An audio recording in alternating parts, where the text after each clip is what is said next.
नमस्कार प्रिय विद्यार्थियों, रसखान पद्य व्याख्या भाग 6 में आपका स्वागत।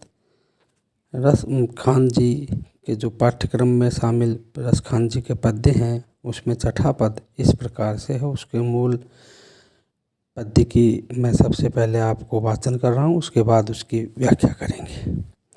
खेलत फाग सुहाग बरही अनुराग ही लालन को धरि के, मारत कुमकुम केसरी के पिचकारिन में रंग को भर के, गेरत लाल गुलाल लली मनमोहिनी मौज मिटा करके, जात चली रसखानी अली मदमस्त मन को हर के।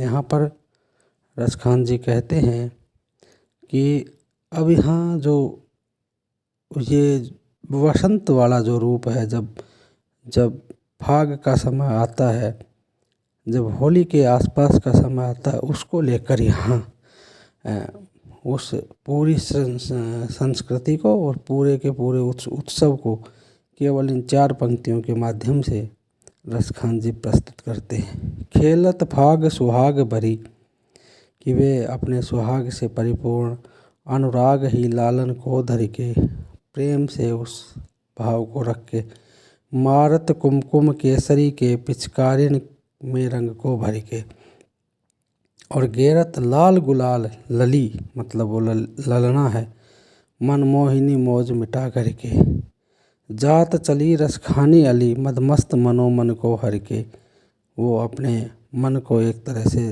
धारण करके हर के वो चलते। इस तरह से यहाँ पर पूरा वो जो समय है, वो जो ऋतु है, जो होली के आसपास, तो किस तरह से वहाँ के लोग, ब्रज के लोग, गोकुल के लोग होली खेलते हैं, उस पूरे के पूरे दृश्य को यहाँ पर कवि ने उपस्थित किया है।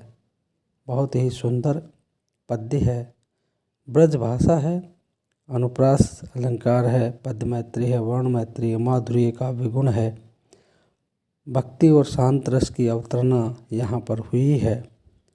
और इस पद्य में न केवल भक्ति वरन भक्ति के साथ साथ उन्होंने उस समय की संस्कृति, उस समय के रीति रिवाज, उस समय के जो उत्सव हैं, उनको भी यहाँ पर सामने रखा है। और किस तरह से लोग उत्सवों को मनाते थे, किस तरह से उनकी तैयारियाँ करते थे, तो कवि ने ये भी इस बात का भी ध्यान रखा है। बहुत ही सुंदर जो शैली हो सकती है, उस शैली का प्रयोग कवि ने यहाँ किया है। तो इस तरह से ये पद्य बहुत महत्वपूर्ण पद्य है, जिसमें रसखान जी ने वहाँ की उस समय की संस्कृति को, ब्रज के पूरे उत्सव धर्मी ब्रज को यहाँ पर प्रस्तुत किया है। धन्यवाद।